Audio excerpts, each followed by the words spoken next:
Could one man, armed with only a motorcycle helmet and a revolver, become America's most ingenious bank robber? Meet Carl Gugasian, a mastermind who orchestrated over 50 bank heists, amassing millions. But here's the twist. He executed all his robberies on Friday nights, disappearing into the weekend shadows before law enforcement could even start the chase. Using military precision and advanced escape routes, he vanished each time, leaving only myths and legends in his wake. So how did a college-educated engineer turn into the most elusive bank robber of his time? And what eventually led to his downfall after decades of perfect crimes? Dive into the incredible story of the Friday night bank robber, a tale of brilliance, disguise, and the ultimate game of cat and mouse. Buckle up, because this story will challenge everything you thought you knew about crime and criminals. On October 12, 1947, Carl Gugasian was born in Pennsylvania to Andranik and Senna son.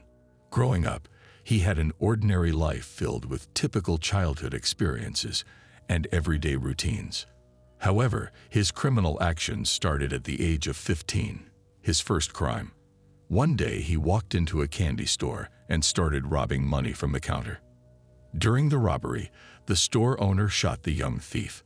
This unfortunate event landed him in the State Youth Facility in Camp Hill, Pennsylvania, where he spent the next 18 months.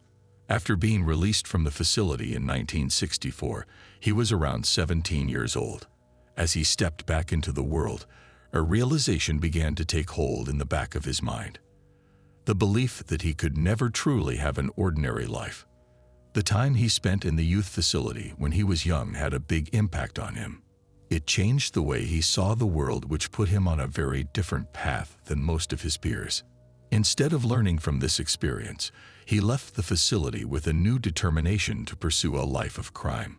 He chose to sharpen his skills in deception and theft, setting himself on a path that would lead to more trouble for him and banks in America.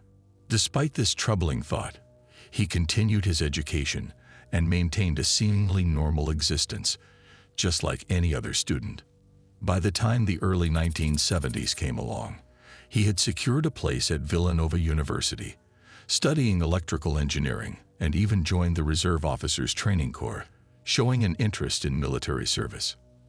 After graduating, he served in the U.S. Army at Fort Bragg, receiving specialized training in special forces and tactical weapons.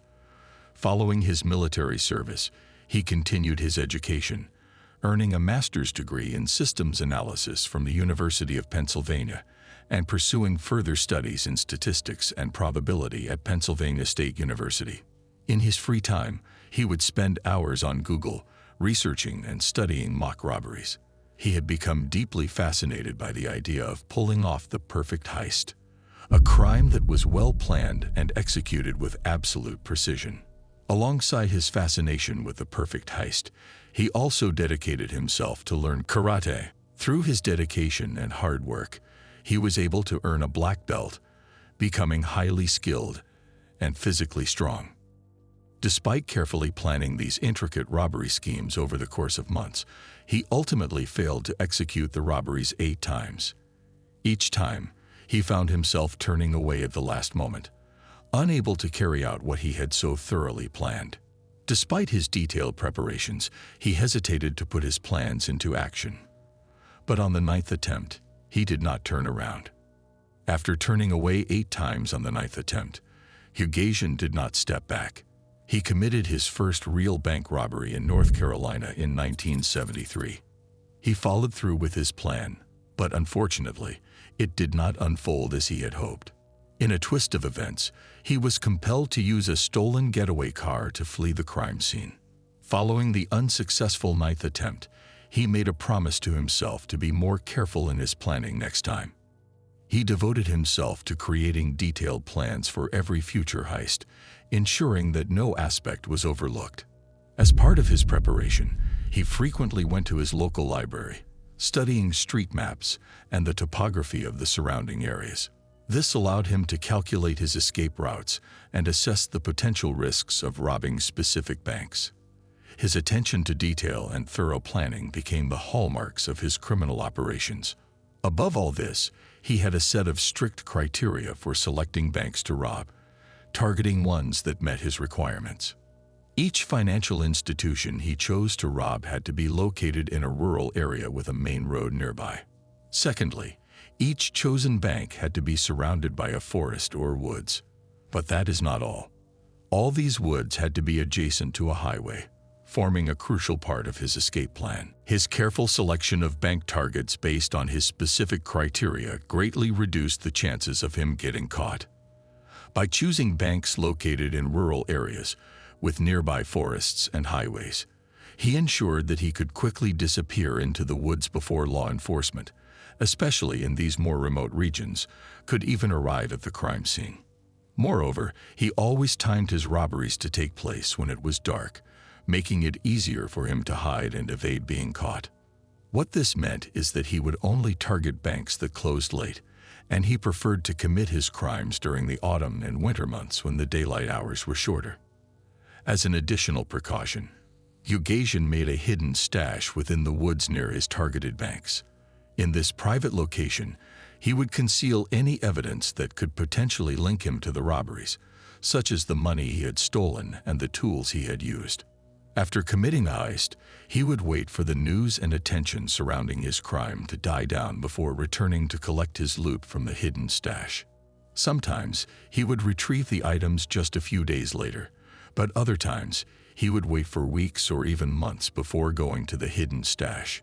During these visits, he would often take only the cash and leave behind other evidence, such as maps, weapons, and his disguises, stashed away in various locations. This careful approach helped him avoid being caught. By carefully hiding any incriminating evidence and patiently waiting for the heat to subside, he was able to successfully evade law enforcement. Once Gugasian had a plan in place and his secret stash set up in the woods, he would spend days sitting outside the targeted bank. So, he also started carefully studying maps, seeking out small-town banks located near forests and highways, ideal locations for his getaways.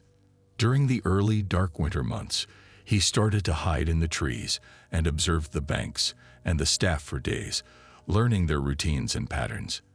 He noted when the banks opened, when the staff arrived and left, and other important details to plan his heists effectively.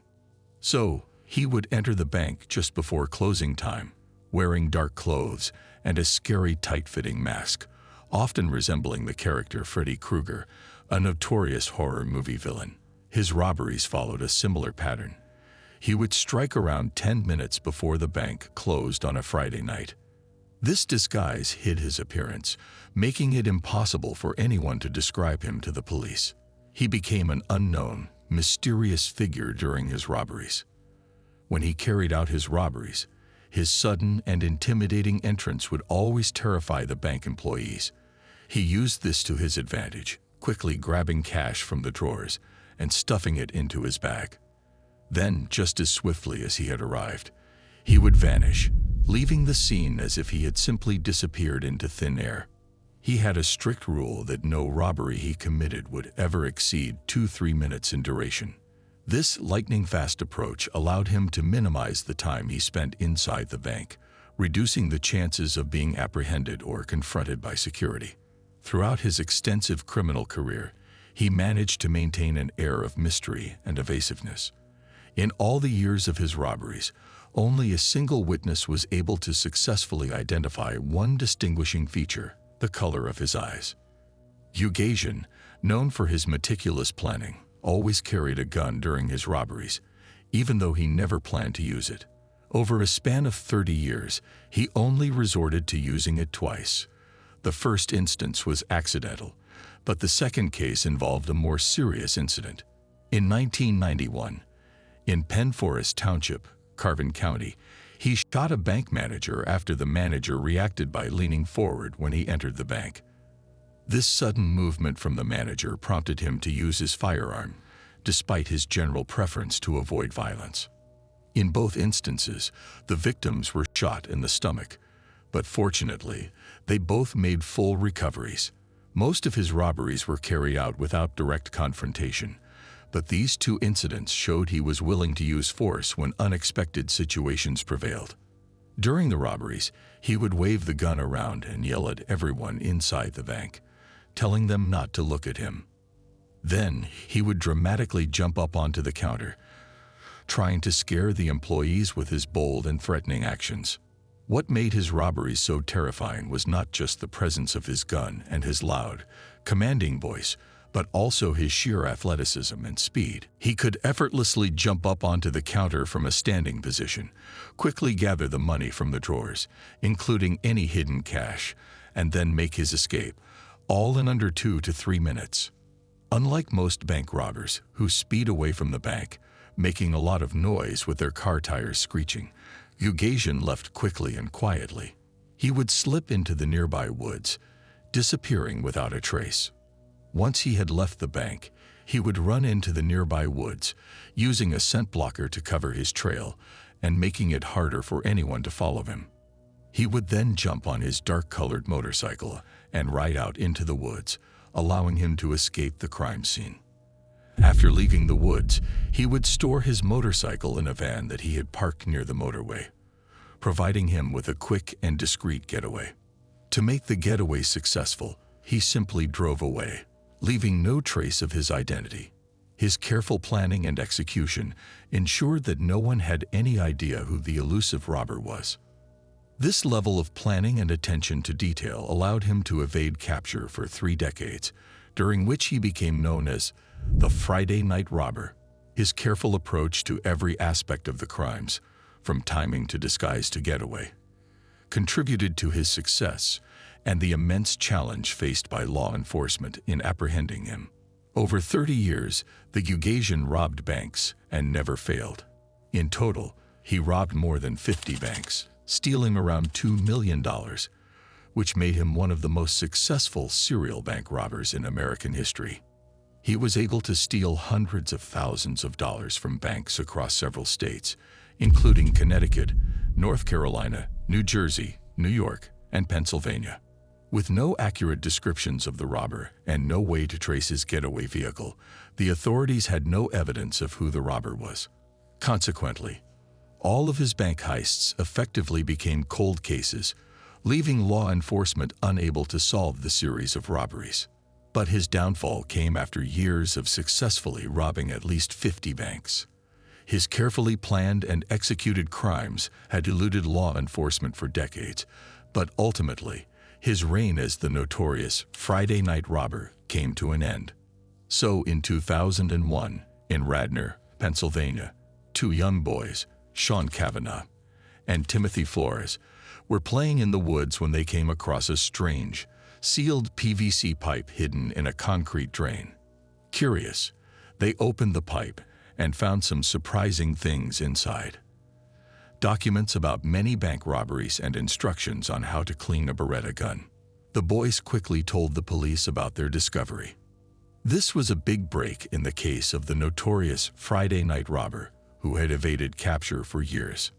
The discovery made by the 2 young boys in the woods of Radnor, Pennsylvania, was just the beginning of an incredible story. When the police accompanied the boys back to the site, they found something even more remarkable. Beneath the surface, the officers discovered a 3-foot-deep bunker that had been carefully constructed. This was no simple hole in the ground. It had been meticulously excavated and lined with bricks and concrete blocks. Inside this hidden bunker, they found a treasure trove of evidence. The bunker contained numerous PVC pipes and waterproof containers, as well as a collection of books, maps, and detailed notes on over 160 banks across Virginia and Connecticut.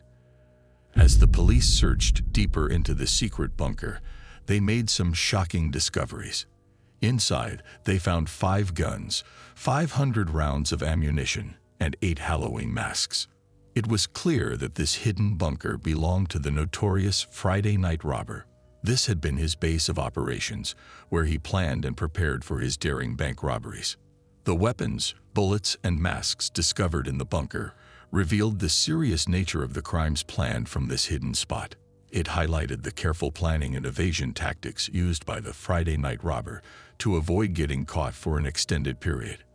Every object found in the bunker was like a clue that would help the police catch this sneaky criminal mastermind. The bunker that Kavanaugh and Flores discovered led investigators to uncover the existence of additional hidden bunkers used by Gugasian. In one of the bunkers, authorities stumbled upon more than just items related to robberies. Among the discoveries were martial arts training books and leaflets advertising local martial arts schools. This find sparked a new lead for the investigators. One of the flyers led them to a karate school close to the bunker. The agents wasted no time in reaching out to the school's owner, seeking information about any middle-aged, physically fit students. To their surprise, there was a match.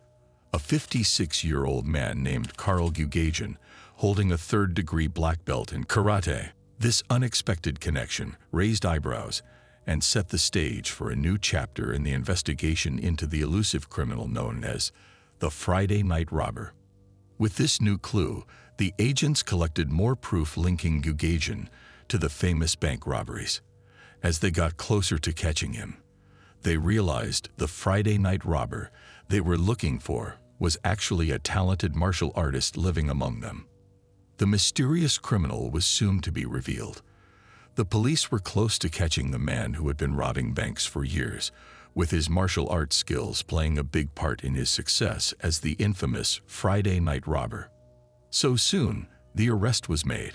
On February 7, 2002, the long hunt for the elusive Friday Night Robber came to an end as the authorities finally caught 56-year-old Carl Gugasian. The arrest took place at the Philadelphia Free Library, where he had spent countless hours researching and copying maps for his heists. The FBI's suspicions were confirmed when his fingerprints matched those found on the karate brochure at his secret stash location. When the police apprehended him, he was initially stunned and refused to talk. However, after some time, he eventually confessed to his crimes. What surprised many was that those closest to him, including his family and significant others, had been completely unaware of his double life as the infamous bank robber. The disclosure of his secret activities caused waves of disbelief within his inner circle, revealing the hidden complexities of the man they thought they knew. But now, as Gugasian was in custody, the mystery surrounding his activities started to unravel. The investigators looked closer into his background and made a surprising discovery. The man they had caught was not just a skilled criminal, but also a respected member of his community, leading an otherwise ordinary life. The authorities were finally able to put an end to the Friday Night Robber's reign of terror. So, what was his motivation behind becoming a notorious robber? During his arrest, authorities questioned him about his decision to pursue a career as a bank robber, and Gugasian provided a revealing explanation. He shared that when he was just 15 years old, he had been arrested and sent to a state youth facility for stealing money from a candy store. At the time, he was unaware that his juvenile records would eventually be expunged. Believing that his criminal history would prevent him from ever getting a real job, he felt he had no choice but to turn to a life of crime. He was convinced that his past mistakes would haunt him forever and make it impossible for him to find honest work. As the authorities listened to his explanation, they could not help but feel a sense of empathy, even amidst the gravity of his crimes. The realization that a single mistake in his youth had so profoundly impacted his future choices and led him down such a dark path was a sobering reminder of the complex and often unpredictable nature of the human experience. His meticulous planning, athletic abilities, and clever tactics had allowed him to successfully carry out numerous bank robberies, but in the end, he could not escape justice. So, his trial started. The courtroom was thick with tension as Carl Gugasian, the notorious Friday Night Robber, stood before the judge, his infamous mask finally removed. He faced trial for only 5 robberies due to insufficient evidence for the other cases. Initially, Gugasian pleaded not guilty to the charges. However, after a face-to-face meeting with some of the victims he had traumatized during his bank robberies, he changed his plea to guilty.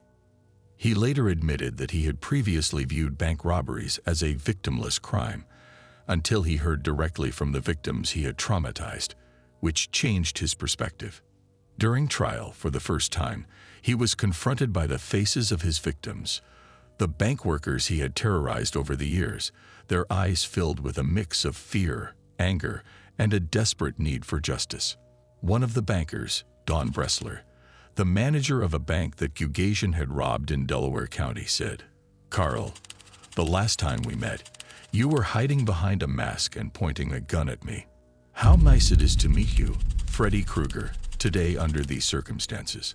I hope you enjoy the next 17 years in prison. I hope you have nightmares, just like I do." Gugasian, dressed in an olive green jumpsuit, looked down at the floor. He also wrote a short letter saying sorry for the robberies and hurting his victims. As he read the letter out loud, he struggled with his emotions and choked up.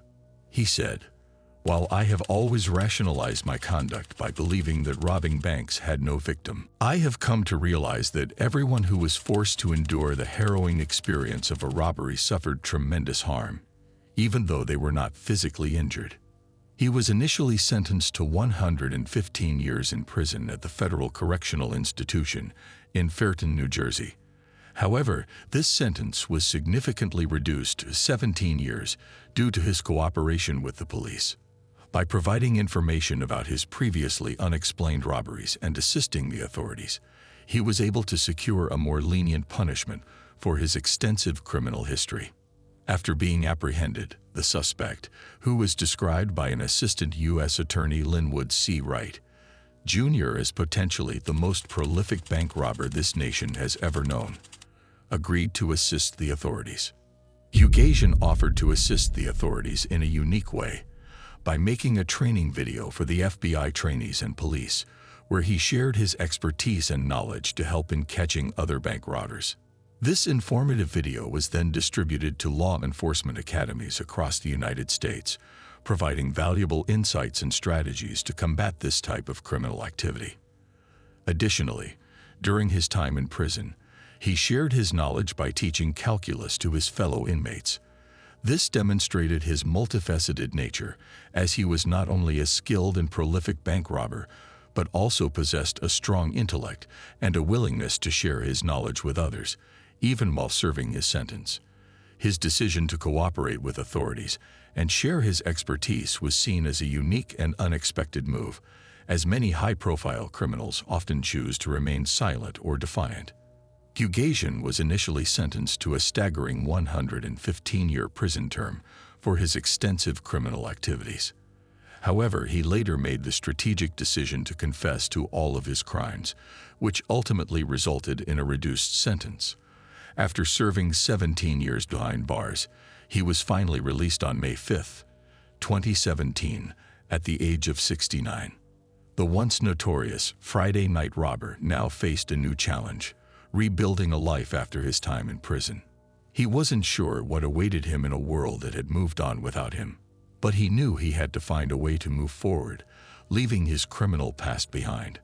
Still, he was determined to take advantage of this chance to make up for his past mistakes and show that he could live a good, lawful life. He knew it wouldn't be easy, but he was ready to face the difficulties with courage. He felt a strong purpose to make things right for the wrongs he had done before. Carl Gugasian's captivating life of crime as the notorious Friday night bank robber has been extensively portrayed in popular culture. The investigation discovery documentary series, The Bureau, dedicated Season 1, Episode 12, titled The Hunted, to exploring Gugasian's criminal exploits. Furthermore, the bank robbery method used by the main characters in the film, The Place Beyond the Pines, was directly inspired by the techniques employed by Gugasian himself. Gugasian's story has also been featured in an episode of the Canadian true crime documentary series Masterminds, which delved into his reign as the Friday night bank robber. In 2013, a short film titled The Friday Night Bank Robber, directed by Austin Brink, was released, providing a dramatized portrayal of Gugasian's criminal life.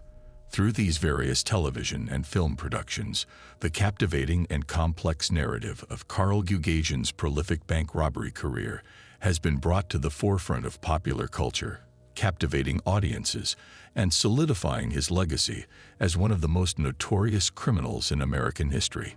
The story of Gugasian, the notorious Friday night robber, has cemented his reputation as a master criminal who evaded capture for decades. Despite committing over 50 successful bank robberies, his meticulous planning and talent for disguise allowed him to escape without a trace, leaving his crimes as cold cases. However, his story took an unexpected turn when teenagers discovered his hidden cache, leading to his arrest and conviction. His surprising cooperation with authorities, including training FBI agents and teaching fellow inmates, demonstrated a change of heart. His legacy serves as a cautionary tale about the consequences of a life consumed by greed and crime. Yet his story also highlights the complexities of the human mind and the potential for redemption, even in the darkest of circumstances. Reflecting on the Friday night robber reminds us of the fragility of the human condition and the importance of understanding the factors that can lead individuals down a path of darkness and destruction. Gugasian's story captivates and challenges us to confront the depths of human nature. If you're intrigued, join us for more gripping stories. Like, share, and subscribe.